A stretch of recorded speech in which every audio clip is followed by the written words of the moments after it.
Hi. Welcome to Millennial Musings, everyone. I'm Isabella. And I'm Gladys. And we are two opinionated millennials who've made dumb mistakes. What we want to do here is we want to share our experiences and we want to offer you the advice that we wish someone had given us. Exactly, but just a short disclaimer, we are not therapists or life coaches and we have absolute no actual criteria to be giving advice whatsoever. But what we could be is maybe your new bestie or a big sister, so sit back, grab a cuppa, and get ready for some millennial musings. Yes. So, like we explained in the previous two episodes, we will focus on different themes and try to answer 3 to 4 questions within these themes. This is the last episode of our moving abroad topic, and this week's episode is called London, Main Character Fantasy or an Overpriced Backdrop. Yes, exactly. But first, Gladys, how are you? How are you today? How has your week been? I am good. I will say, as you're probably aware, and so is everyone else in the UK. These past couple of weeks, I feel like we've all been waiting for like nice weather, and now all of a sudden it's just slapping us in the face. It's really hot today. These next couple of days will be even more hot, and I don't do well with heat, so I'm kind of panicking already. Yeah, no, Yeah. my PTSD from last summer is coming back where I had 40 degrees and just it was Oh not my God, nice. If I know. anyone wonders, I'm Yeah. not a summer girly. I prefer autumn. I love me some October. But yeah, we'll get through it. We'll sweat through it together. Autumn is definitely my Yeah. season. Yeah. Yes. How have you been? Yes, I've been good, but I've just been for my walk and now my back hurts again. Because well, I don't know if people know. We actually work together. We work in the same office. I'm literally, as we speak, checking if you where you are on the leaderboard. 'Cause we're part of a walking Yes. challenge together, and the top 10, like the 10 people with the most steps in the month in Pride Month, get Oh, a it's the whole top 10? prize. And Ooh. yeah, I think so. I think so. Oh my God, you're number 10. I'm 12. I was 10 this morning. So Yeah, you stepped you up. did okay. Okay, I need to step it Yeah. up. Quite literally. Okay. Yeah, but for anyone who doesn't know, Gladys and I worked together again after some job changes that went on in the last 4.5 years. um, and our company does like these little challenges with an app, and yeah, this time we have to get a certain amount of steps in, stay in the top 10, and then we can win a prize. But yeah, what I actually want to say is I went for my walk. First of all, like you said, it is boiling, but also my back is in agony because we also had another sports event at through work on Wednesday. It was like a little competition day, and I thought, why not do tug of war? Because I watched Squid Game and I thought I had it all figured out. Well, I didn't. Turns out I kind of strained my back, and getting up, sitting down, walking, it's not that easy. It looked really painful on Wednesday. Yeah. Yeah. Yeah, it was worse. It was the worst yesterday. Well, actually, yesterday afternoon. And today I thought, you know what, I'm going for my lunchtime Pilates. Because maybe that helps my back because there's also stretching involved. And the Pilates itself was fine, but walking there, I had to take several breaks, and this is a 6-minute walk. And this also sounds like we're super sporty, which is not the case. It was just a weird week, and you Yeah, see what you I get didn't from even it. do the tug of war. I arrived when most of the games had already finished. Well, you shouldn't do too much sports because that's what you get from Exactly. it. I mean, my back A is back fine. injury. That's all I'm saying. Exactly. But anyway, should we get into this week's Yes, episode? I'm excited about this one. Me too. Okay, so I'll get started, I guess. Yes, go for it. So this episode will mainly focus around, well, the topic of London, but I think also in general just living in big cities versus outside of them. Well, that sounds really wrong. Living living somewhere else in other charming places. that are just as great. Yes, exactly. Um, Not all. I Yeah. kind of feel like I'm giving away my like my where I stand on this already. But okay, so for those who don't know, I live in London. So I moved to London in 2019.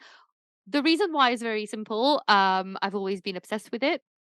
I've always been obsessed with London. I've always known I wanted to live here. And yeah, so like I think I mentioned this in a previous episode. So as a child, I would come here with my parents and I would just love it, live my best life. Even though we didn't do much more than visit Oxford streets. But okay. And then as a teenager, I would take trips to London by myself. And because I am apparently quite a theatrical person, some would say, I would literally like stand on Tower Bridge and promise myself and the entire city of London that one day I would be part of it. I would move there. And yeah, I did. And in these past couple of years, I have built somewhat of a life for myself, I would say. I bought a flat, I got 2 cats, I bought hundreds of books. So yeah, I haven't regretted it for 1 minute. Of course, not everything is perfect, but yeah. Oh, it is not. No. We'll get to that. Um, but yeah, I love it. I Yeah. love it. Well, I guess I'm the opposite of Gladys because I do not. This will kind of be like a living in London versus outside of London, or like cities, I guess. But no, I do not live in London. For those who don't know, I live on a good day. I live about 23 minutes on a On a train good away from. day. Yeah, on a good day, it's 23 minutes from where I live to London Paddington. Yeah, if the train gods are with us, yeah. Oh yeah, the train gods need a lot of sacrifices, believe me, and I think they're not enough made because they're not happy. Anyway, on a good day, 23 minutes from where I live to Paddington, which is pretty much in the center. Um and why don't I live in London? I mean, I don't know if I should get into this right now because there are quite a few reasons. How are we going to do this? Okay. So we'll start with the pros, then maybe go into the not so perfect things. So, um, I the main thing I love about London is there's actually quite a few things, but I the thing for me is just I think the main thing for me is that this was always a place that I saw as like you can go there, be yourself.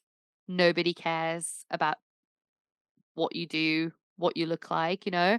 At least that's my experience. Of course, people will have different experiences, but for me, it was well, also being from Flanders, Belgium, which in many ways can sometimes be it just felt a little bit different. Also because well, no, I shouldn't generalize the entire I don't know, region. But yeah, I'm from a quite a small city. And so it's just very different. And then, like I said, I would travel here and I would just feel so I don't know, free in a way. And I wouldn't get stared at. I could wear whatever I wanted. Nobody cared. And that still to this day is very much the case. I love that everything is nearby. I love that I can walk out of my flat right now and walk to South Bank or walk to literally wherever. Um so yeah, that's another thing. For example, if public transport is down, that doesn't really affect me as much because I still have so many alternatives to get to where I need to be. Um, I yeah, I just love that no matter what you're into, no matter what your lifestyle is, there is something for everybody. And I think also, I mean, and I'm not the kind of person who I don't need to do things every single day. I don't need to be out and about well, actually, that sounds like a nightmare. I don't want to be out and about every single day. But it's really nice to feel like you have the option. That's the thing for me. I know that I can do whatever I want whenever I want. So the episode is, of course, titled Main Character Fantasy or Overpriced Backdrop. We'll get into the overpriced element in a second. But for me, there was also, if I'm really honest, there was always that like main character fantasy, like the Bridget Jones vibe of like a single yes, a single woman living her best life in a big city. To quote Taylor Swift's song Mean, someday I'll be living in a big old city.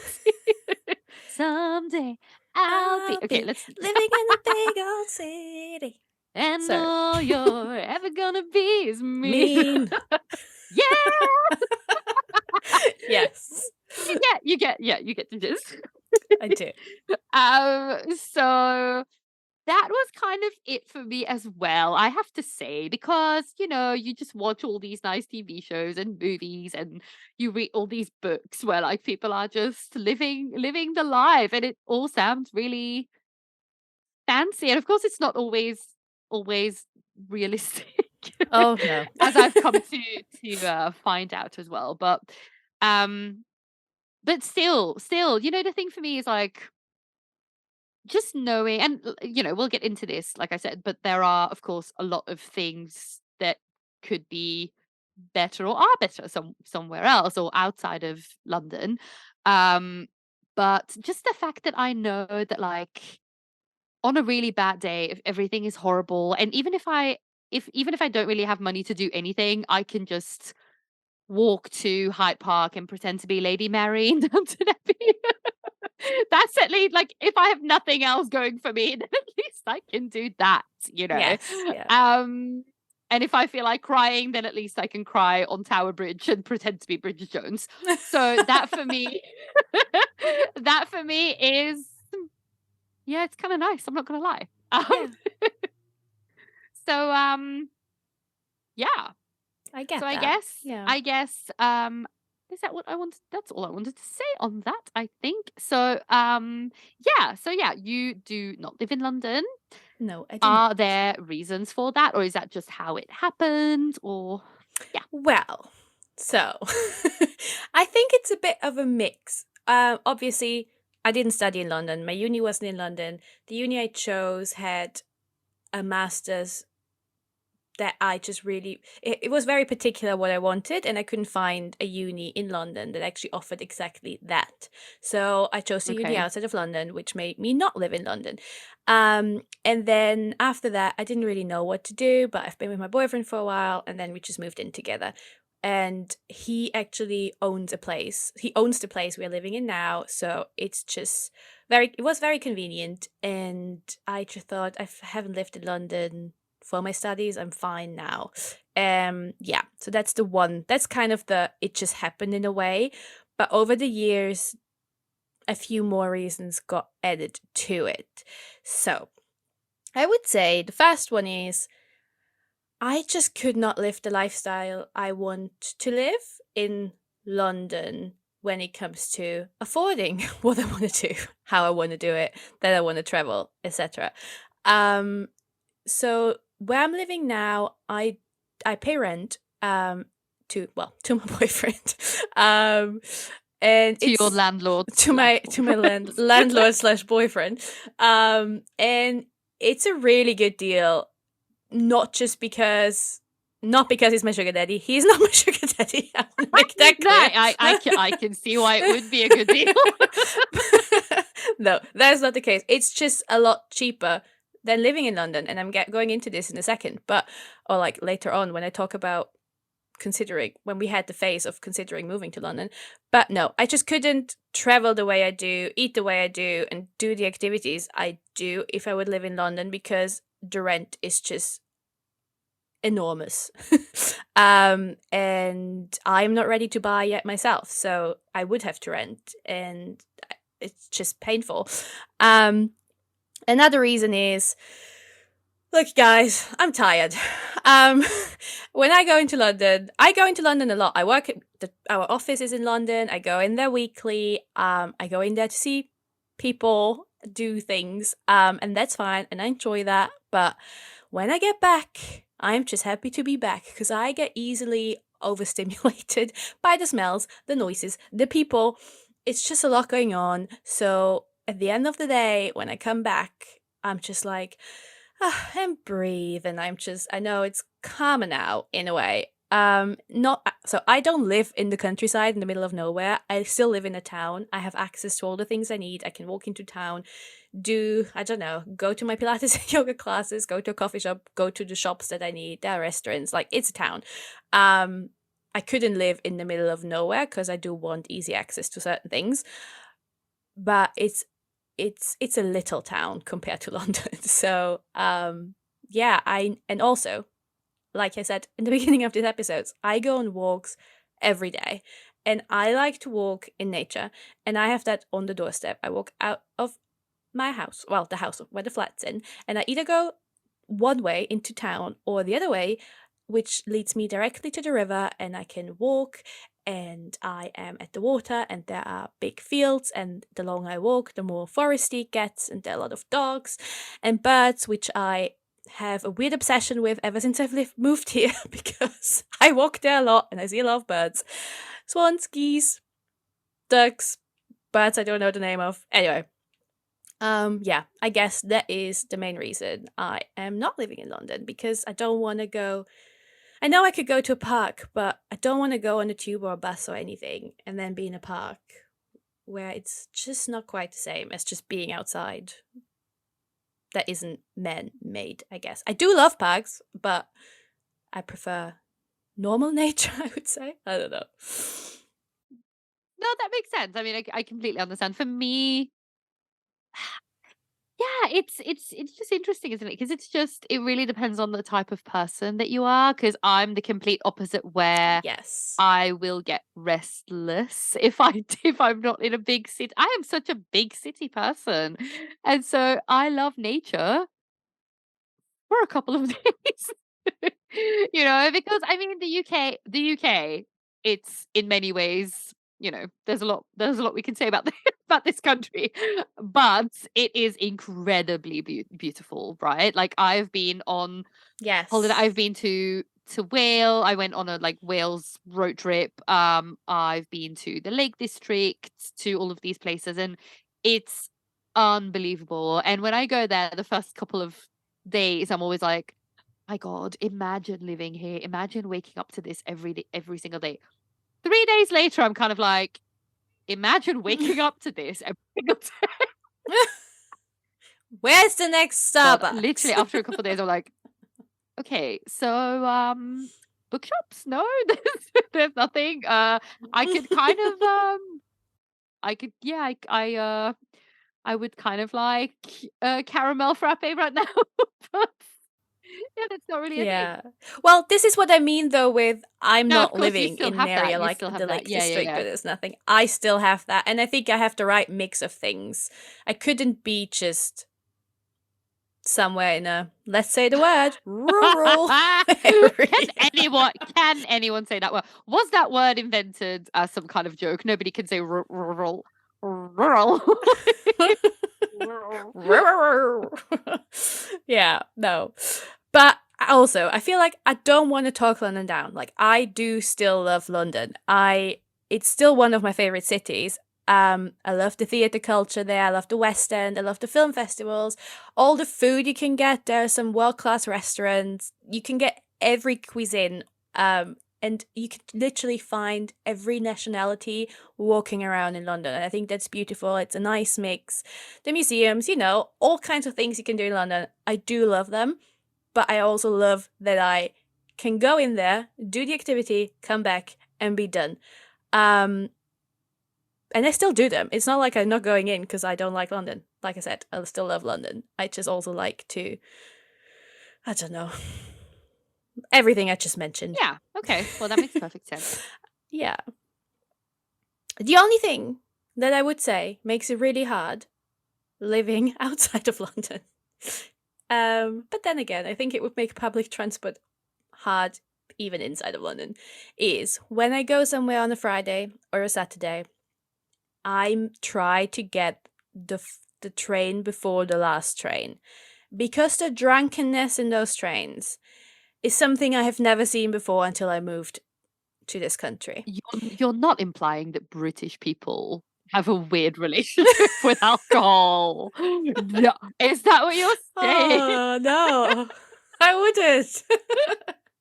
Yes, I mean, that is one thing about this country, like, anyone who doesn't live in the UK probably, well, most people probably have heard about the British cliché tourist, right? A bit sunburned, very drunk, doing really weird things like bathing in the fountain in Rome. That was Brits, I I don't think, wasn't know. it? Um, No. What, in didn't the you hear Trevi about it? Fountain? Yeah, I think it was like 2 summers ago. Yes. Wow, okay. um. Anyway, yeah, if you live here, that's not any different. And I don't want to. We probably lost everyone who's from the UK, um, and was listening to us. But I just don't understand. I haven't heard sentences like, "I'm not gonna eat a lot tonight, so I get drunk quicker." I haven't heard this before I moved here. It's the opposite. It's like, I'm gonna eat well tonight, so I can actually enjoy the evening. Yeah. Don't get me started on that. But yeah. The thing is just no, like the main thing is just, being from, Europe, well, mainland Europe, should we say? Austria, Belgium, whatever. It's very normal for us to like go for a drink, sit outside, have like one or two glasses of wine, stop and be like, this was nice. This was nice, guys. Let's go. Peace out. I need to go. I Yeah. need to go. That's not really a thing here for many people. For many people, the reason they drink is to get drunk, and that's the only reason. And that's something I Yeah. don't understand. Or the thing of like, let's meet up before we go somewhere and drink as much as possible so that we're as drunk as possible by the time. And I mean, like there's people where I'm from, for example, who are the same. I've never really been like that because Yeah. I don't know. I just don't get it. Well, when I was living in Vienna, we were meeting, and even before I moved to Vienna, as soon as I started going out, we were meeting at someone's place to have drinks. But that was also just because you can only really go somewhere at 11 p.m. And that's when everything kind Yeah, of but that's tricky starts. for me. That is tricky. Do not like if you want me to go out with you, don't be like, "Oh, we're leaving my place at like midnight. Come over at like 7 and then we'll chill because then I will get too comfortable. There is no way I'm still going out. No way. Because then I'll be comfortable and I'll be like, "No, actually, I really like this." And I kind of just want to go home now. Well, Then the I moments do want to pass. mention this was old me. Like I said, I am tired. That I guess that's also making it easier for me to not live in London because I do not have the urge to go clubbing, go out, have big parties, or whatever. I just like to go in to do my thing and then go home. I'm that kind of woman who likes to be in bed by 12, maybe if I had a few drinks, with a pizza, and then just good night. Heaven. Yeah. Heaven. But yes, so It does remind me of there's this very famous quote that's I don't know who I don't know who who came up with this, but it's tired of London, tired of life, which is a very bold statement. I mean, um I'm not tired of life, but no. I'm also not tired of London. In I just have moderation you different like it. interests Yeah. now. Yeah. Yeah, I like it. I like everything it has to offer, I get that. but I don't always need it. I get that. Yeah. Can I react to that? Yes, please go for it. Because earlier today I was thinking about it and I had some additional thoughts as well, I think. I also think that, well, of course, everyone's situation's different. And what I was thinking today is also, I think it's really, it can be different if you're by yourself. I think because obviously Yeah. I moved by myself. I didn't really know anyone. And as we all know, if you listen to last week's episode, it's also, global pandemic and everything. So then I also was by myself quite a lot. And I think then if imagine you're single by yourself, you're moving to another country, and then you're in a very rural area, um, then I don't know. Then I think the loneliness would have been a lot.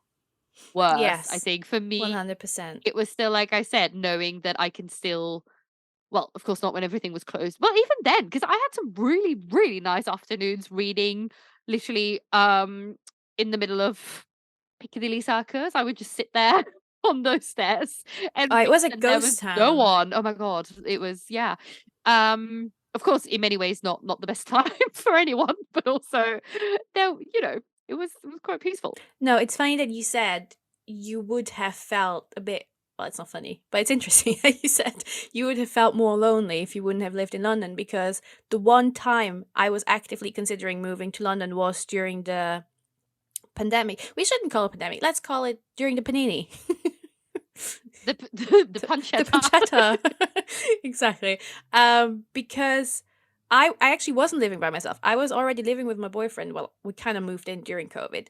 But after, I think after the first year, we were like, do we need to move to London? Because we felt like we're the most boring people. And it took us time to realize, okay, this is because literally every single soul is feeling like this right now.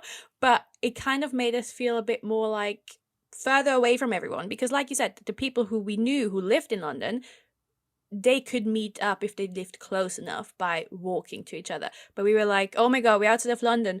Should we move? And we actually tried looking for, well, we did look online a lot for flats, and we tried thinking of what we're going to do with the flat we have here. But in the end, we were like, well, I told you about it. We were very sure about moving.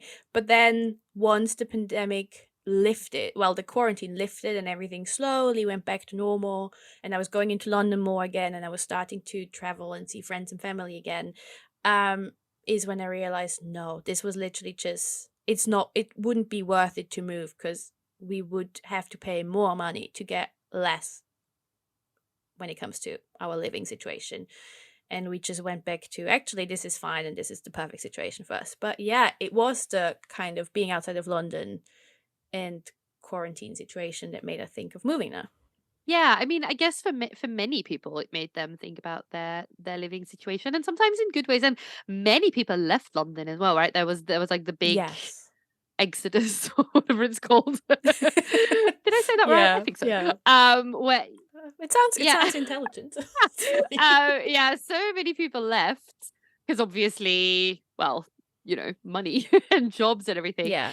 So so yeah, of course. Well, and in those situations, if you literally can't survive in London anymore, then there's not really another option. But also the the pancetta, I think, for many people made, even if it was in the grand scheme of things only 2 years, in that moment, of course, it felt very permanent, and it felt like it really, like it was really big, and of course it was our entire lives.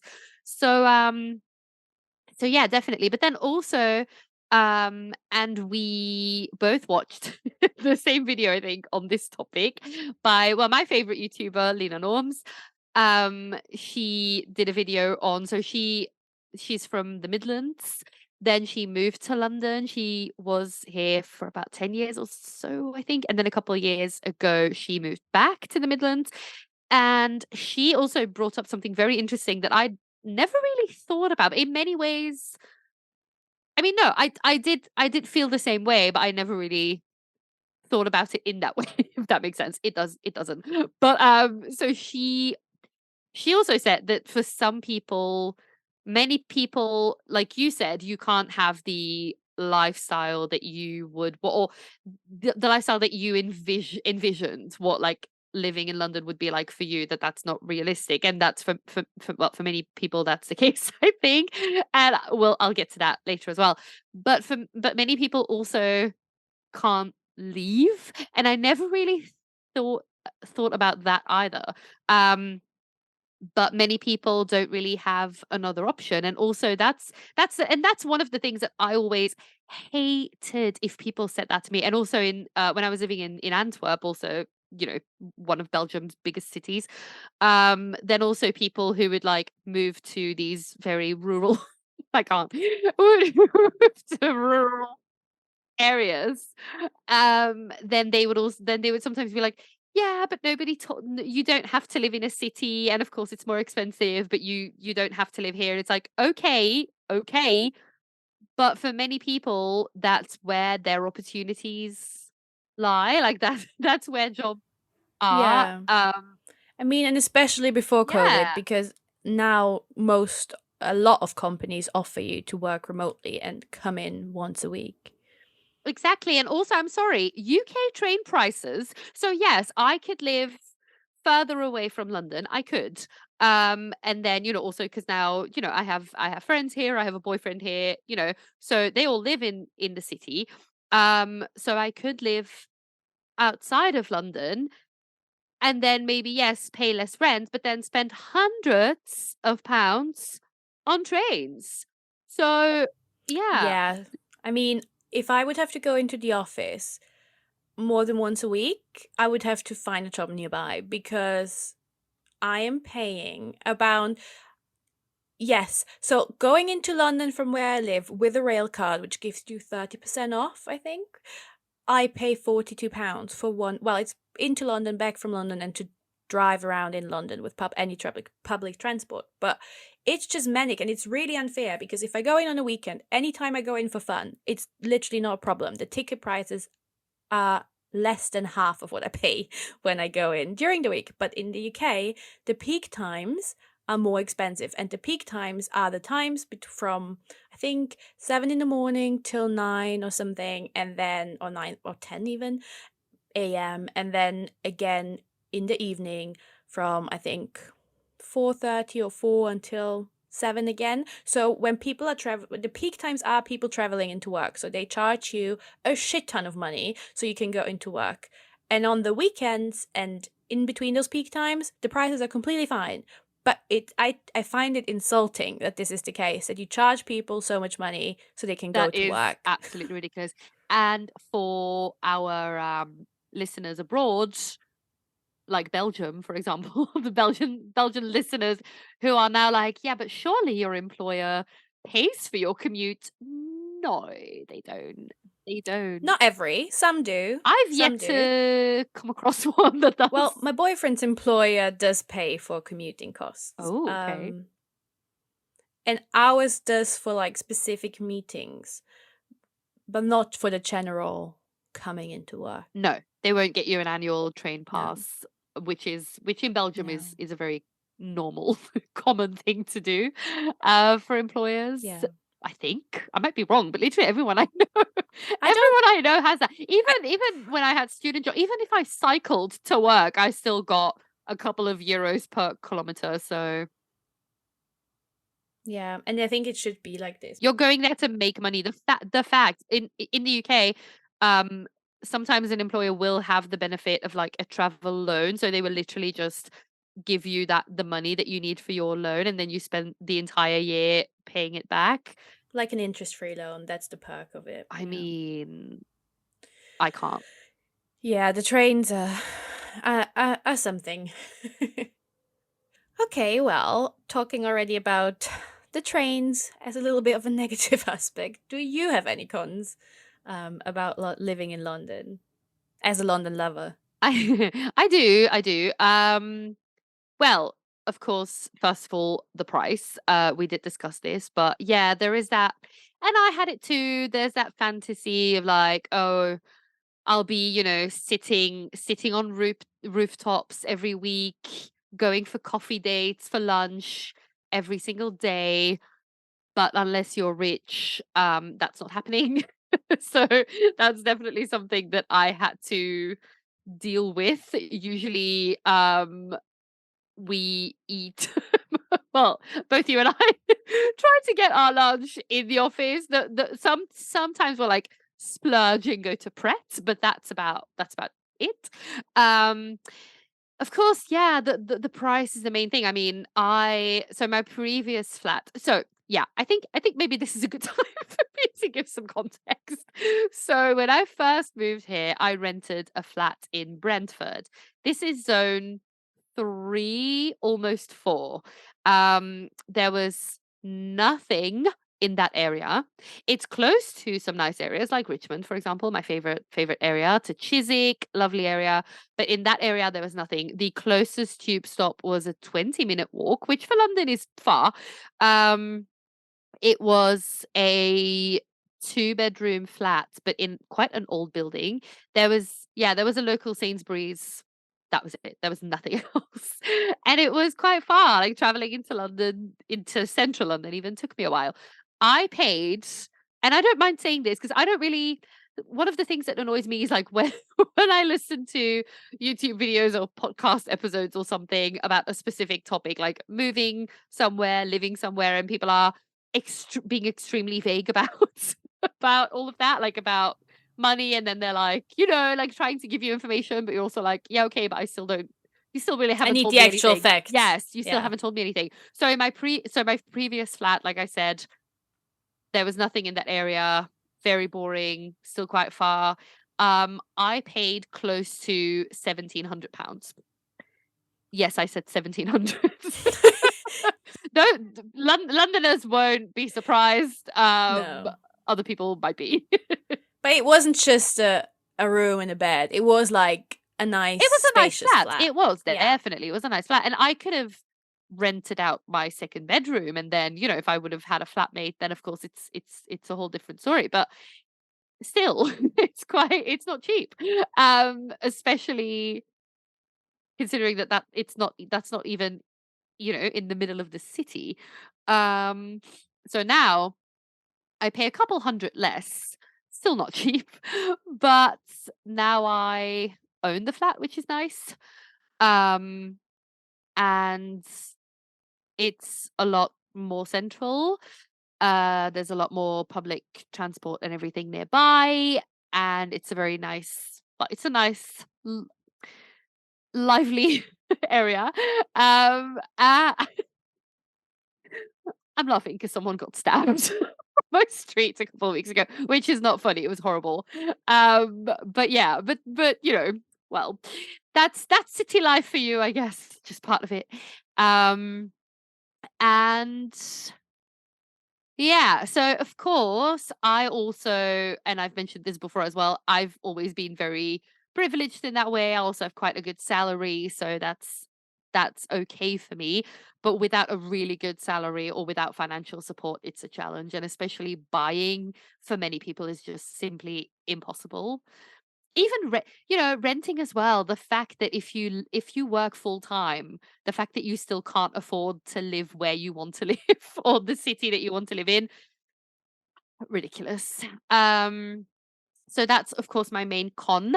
Then the other one for me, the biggest one is, London is massive, which for 99% of the time I love that. But then it also means that everything is very far away, so you can't just have, in Antwerp, I would like have a local bar, and we would, me and the people I knew in Antwerp would all message each other and be like, "Oh, let's meet up there," and it would be a 10-minute walk for everyone. Of course, in London, that's not the case.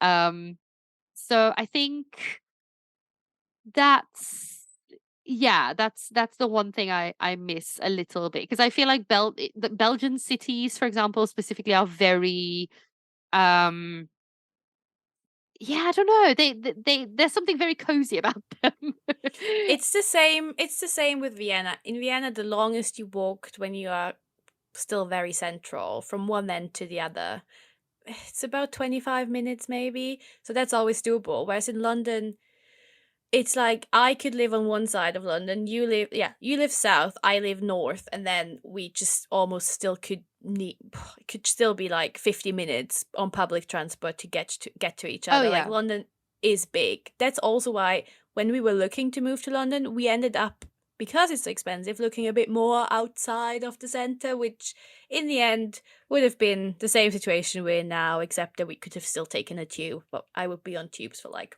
50 minutes. So, yeah, it's big. Yeah, exactly. Yes. But then of course, many of these challenges or cons or whatever you want to call them, like the price, for example, that's a thing. That's yeah, for every that kind of applies to every, like, city versus, um, living in a city versus living outside of a city debate, I guess. So I think we are also both in a really good situation where we live in places. You own yours, and my boyfriend owns his. So we are responsible of taking care of it. But like flats I've seen with black mold everywhere in the bathroom, and just like some place, I feel like the whole renting vibe here is just so different to what I'm used to. Like if something breaks, yes, it might take a bit longer for the landlord to take care of it. But once it's taken care of, it's taken care of. It might be Austrian efficiency. I don't know. But it's just something I'm really missing here. Even if we own this place, well, my boyfriend owns this place, and something breaks, and it's so hard to get a plumber who actually does a job immediately and for a normal amount of money. Um, so you won't be surprised to hear that I agree with that.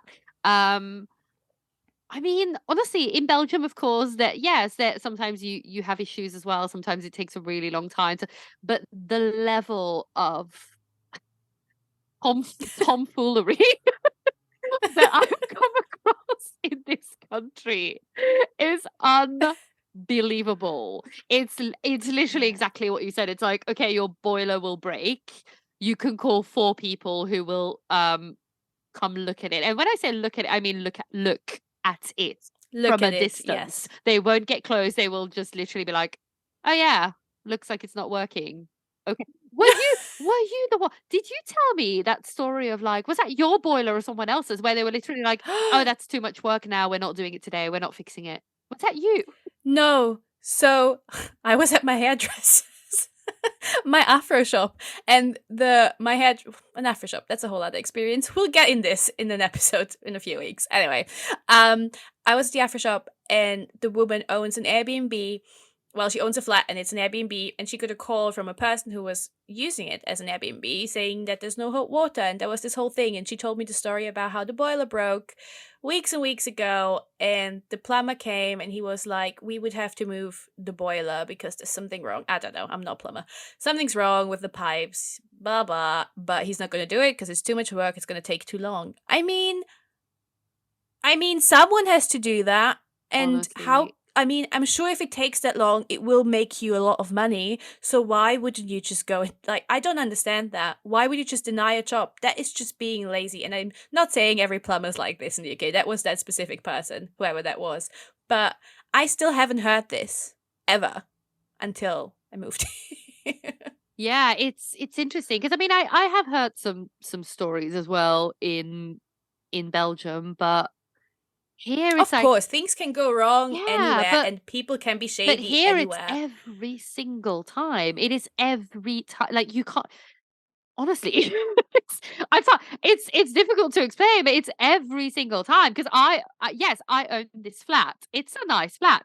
Things still happen. Things that there's leaks, there's neighbors have had issues with their ceilings, and things that can like potentially be like a health hazard, or they can be dangerous, or the lift is out of service for literally months. I'm not exaggerating, months. And also we pay quite a hefty service charge, I would like to add. And Yeah. then it's literally every single time that you call them, they're like, "Oh, we'll get back to you tomorrow. We promise." You don't hear from them for 3 months. Fuck, I've had people come over, check, have a look at something, be like, "Oh, I have the wrong tool with me. I'll be back in 30 minutes." Never saw these people again. That literally like one after I can't stress this enough. Like every single experience has been like that in the UK. Every single experience. It's not like, I know my trust "Oh my issues god." my trust issues are really horrible ever since.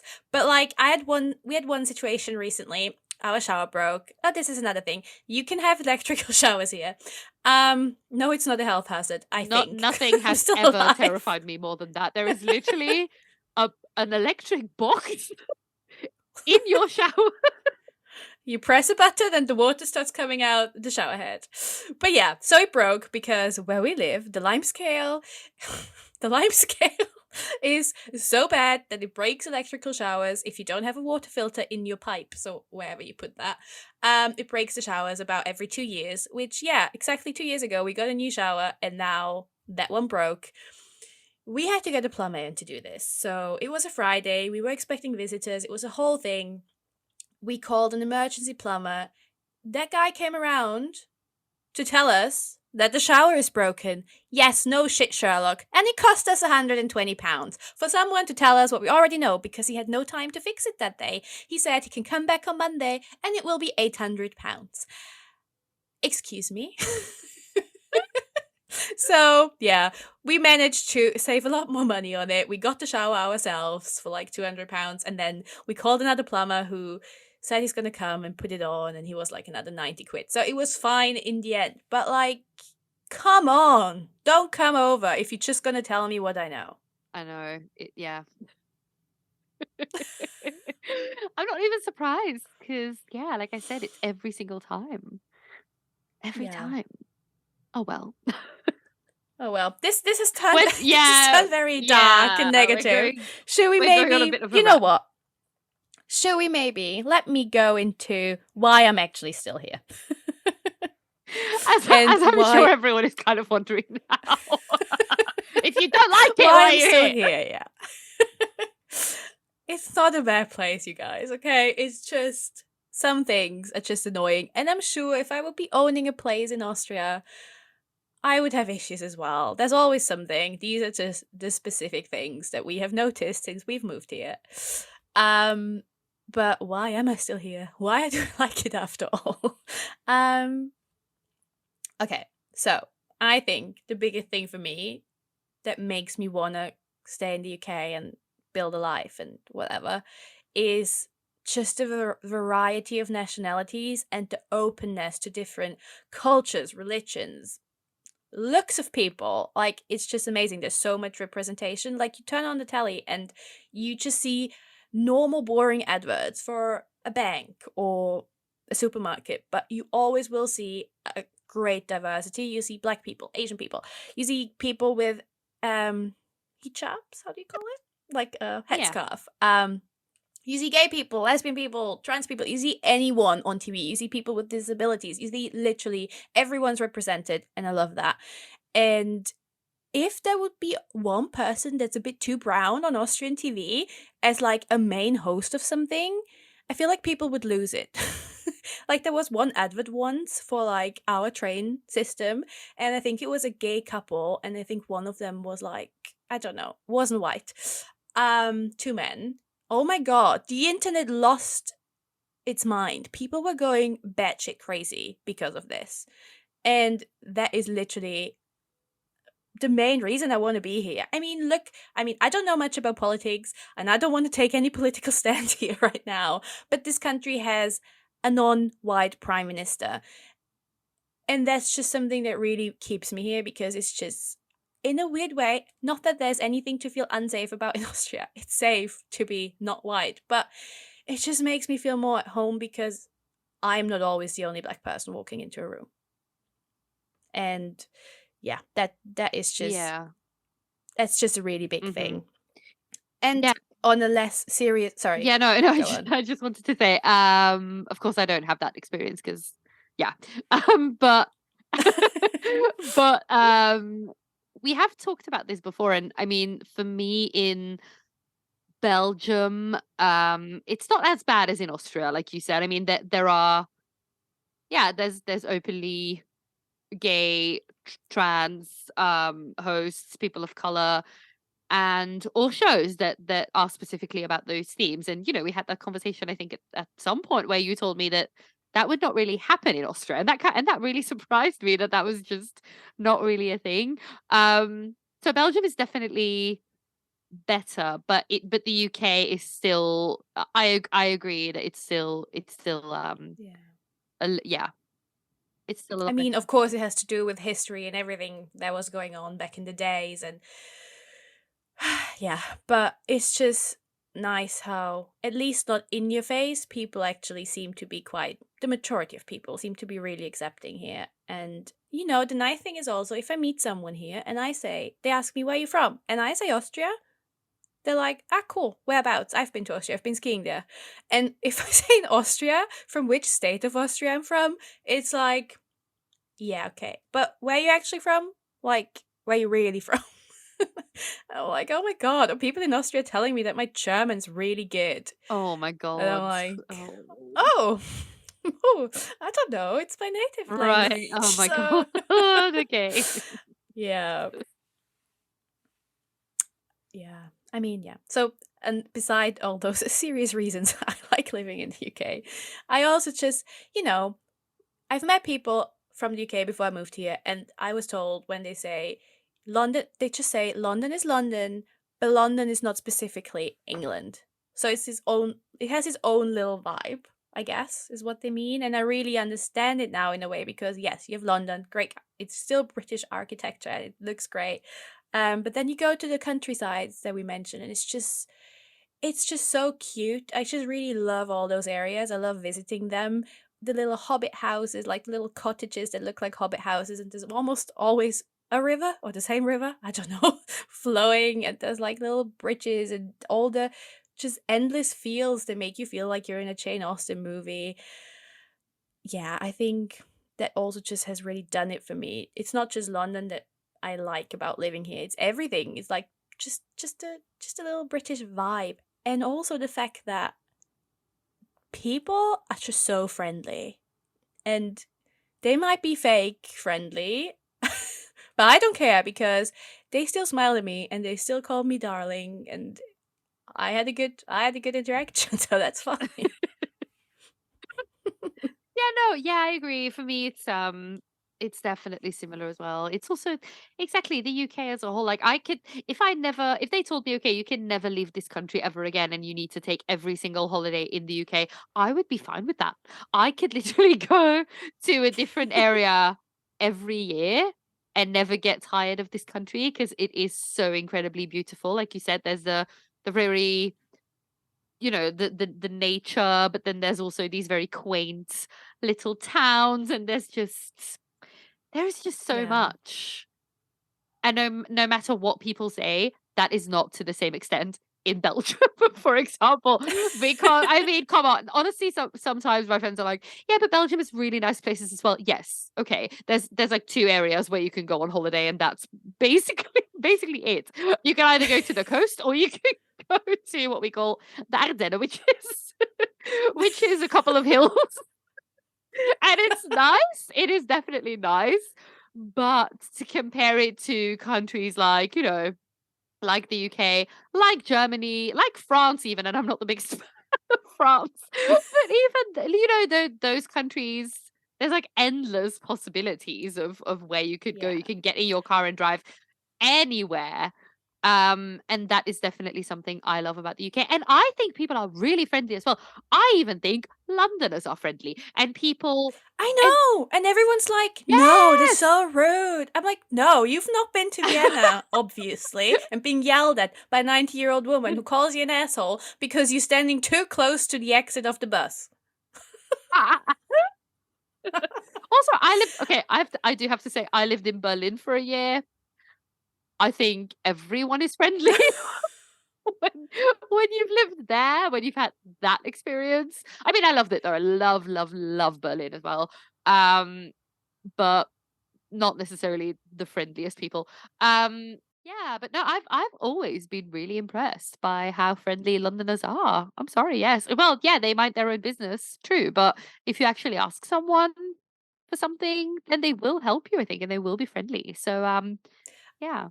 I do sometimes wonder, though, did they maybe just insult me? Is there like a secret lingo? And I just don't know that that's actually something rude.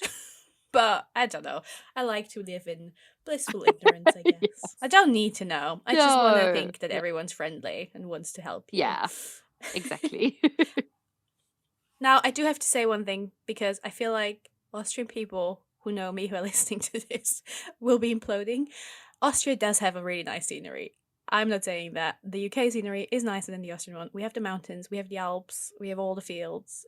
is beautiful. It's just very different to here.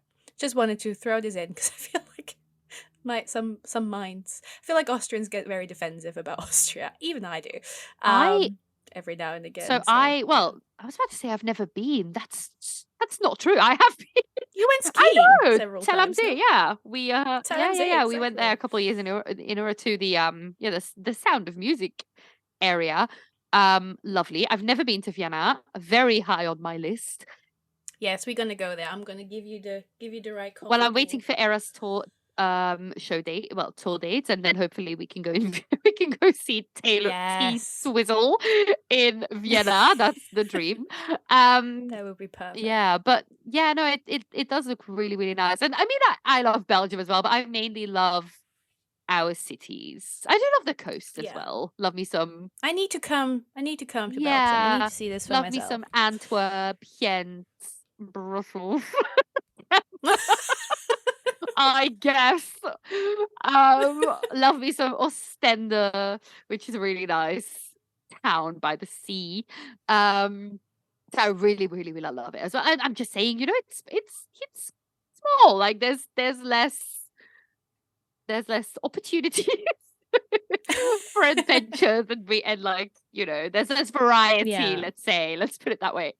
So Yeah. but yeah, I really do like it, of course. I'm going there next week and I can't wait. And I'm seeing Harry Styles and Pink. So yeah. Oh, that is nice. It's nice. You're going back home to see Harry Styles. I'm going back home to see Harry Styles. See Harry reuniting people. Exactly. Spreading the love. Well, is there anything else that you want to share with us, or should we go to? Yeah, Well, I guess I don't really have advice. It's more like a takeaway thing. right. Yeah, I mean, I guess yes, exactly. The only thing I still wanted to say was that I have kind of changed my mind a little bit on okay, so I, you know, have always loved London. And so it kind of got to the point sometimes where I didn't sometimes I would almost be like, why would you not want to live in London? And also if somebody did live in London and then decided to move, I would be like, why? Like why would you want to Mm. leave? Why is that the thing that you would ever want to do? I have definitely changed my mind on that. I don't feel that way now. I like I said, I at this like stage in my life, I am a city person. I love living here. I love living in a big city. Yes, I do pay a shit ton of money to live here. And you could argue that I pay too much, that it's not worth it. And of course, everyone's situation is very different, and I am in many ways very privileged that I can do this and that I can in a way have the lifestyle that I want in the city that I want, which I know is a luxury and many people can't can't do that. um so I'm very, very grateful for that. But then I do see now what like right now, I don't really see myself living in a house or having a garden or something. I don't really need that. I've never really wanted a house or anything at all. I'm fine. Like I'm fine in a flat. I'm okay with that. But I do kind of understand now. I can see why or how somebody's priorities might change. And I can see that if you have lived in London, or even if you've never lived in London, but if you just have this idea of like, yeah, I just want something else out of life and I just value, space a lot more, for example, which is not really something that you have when you live in London, I guess. So yeah, of course, or you just want to do more with your money, or you just want to enjoy life a little bit more in a different way, then of course I definitely understand that. So for me, I am still so in love with London though.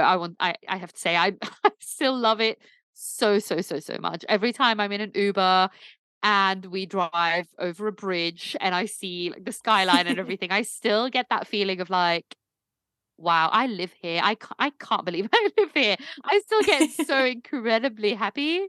Um so Yeah, that is nice. That is yeah. beautiful. So That is there's beautiful. nothing. wrong with that. But then, of course, there's nothing wrong with not wanting that either, and with wanting different things. Yeah. Um, Because yeah, no, sorry, go on. go on.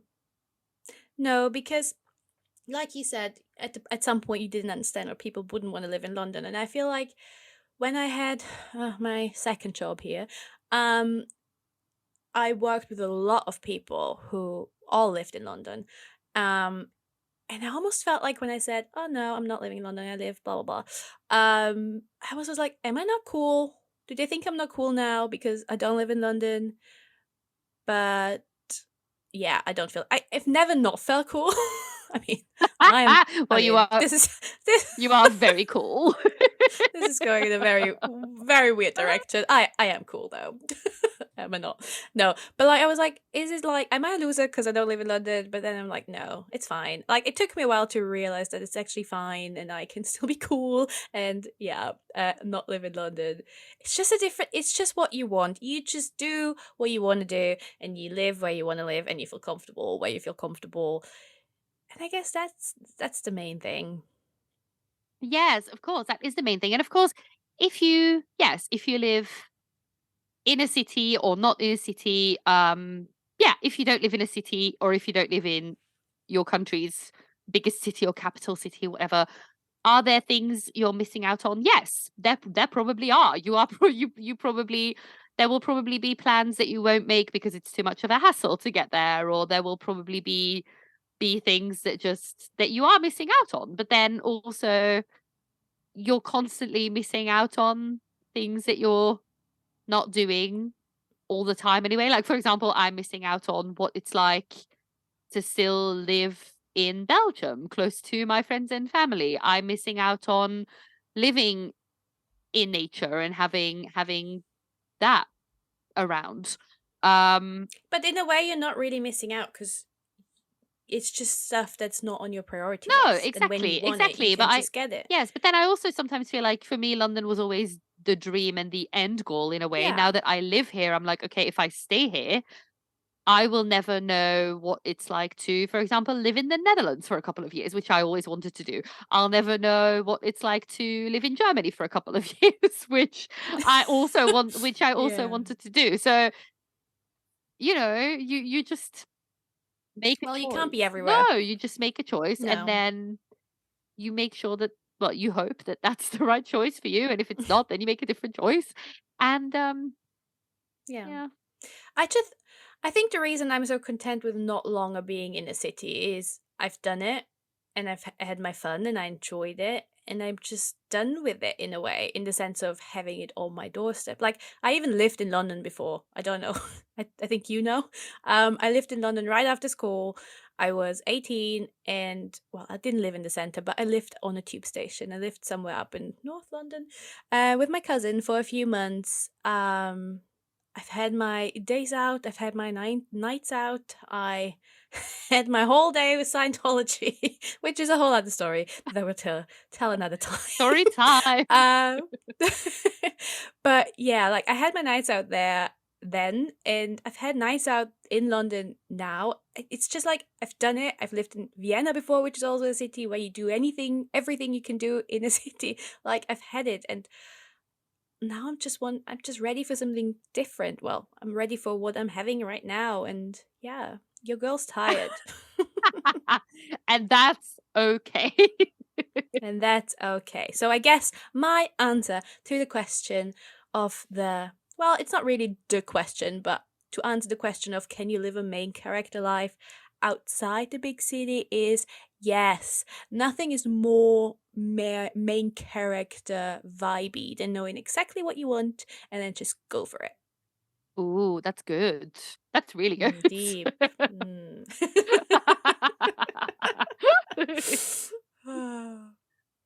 Although I still love living my Downton Abbey fantasy whenever I want. Yeah, fair enough. Not that Downton Abbey is in London, but No, not there are really. there are scenes in London. Yeah.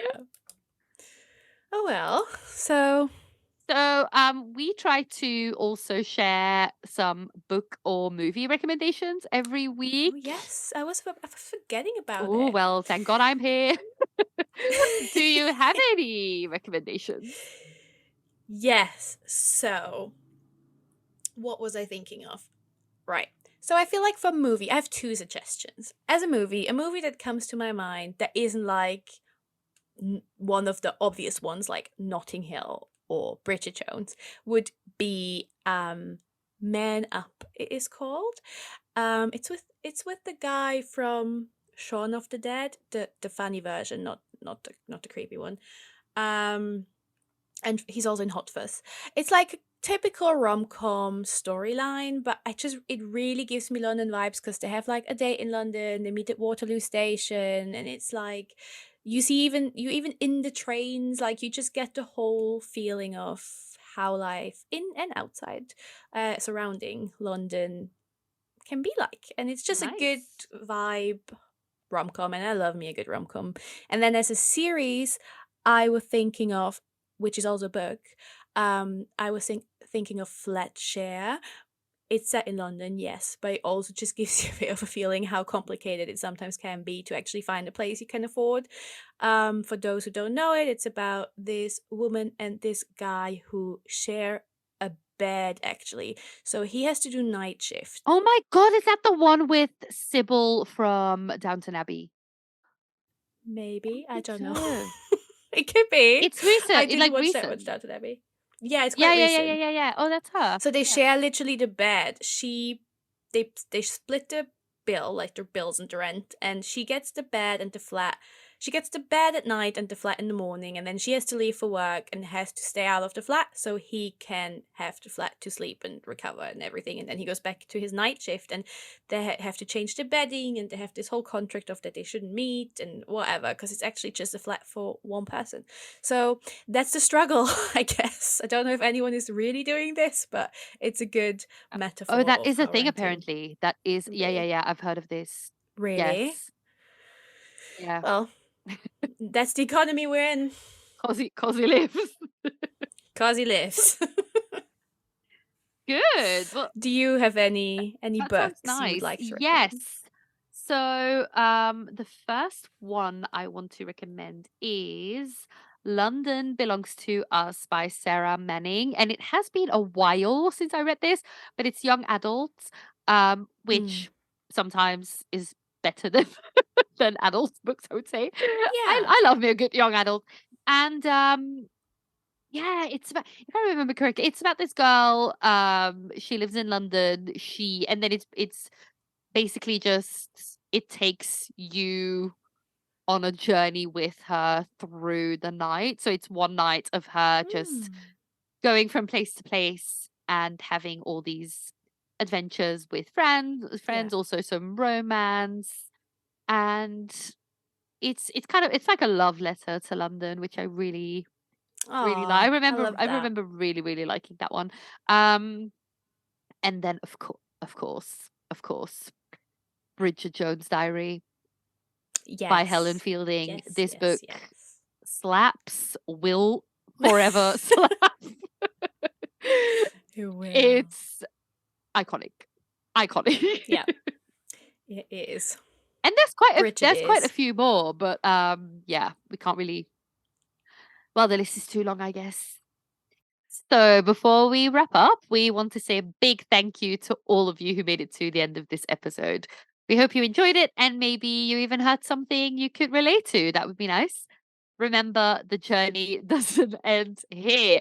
We'll be back next week with a brand new episode of a brand new theme. Yeah, and here is the best part. We also want to hear from you. We know that each one of you has your own experiences and stories to share, so don't be shy. You can connect with us on Instagram at We Are Millennial Musings. We will link it in the show notes. And there you can share your own musings with us. Any funny moments or even the not so glorious times of being a millennial, or actually any other generation. We love to hear it. Exactly. So, until next week, stay curious and keep those stories coming. Bye! Bye. I am sweating like a pig. I know, me too.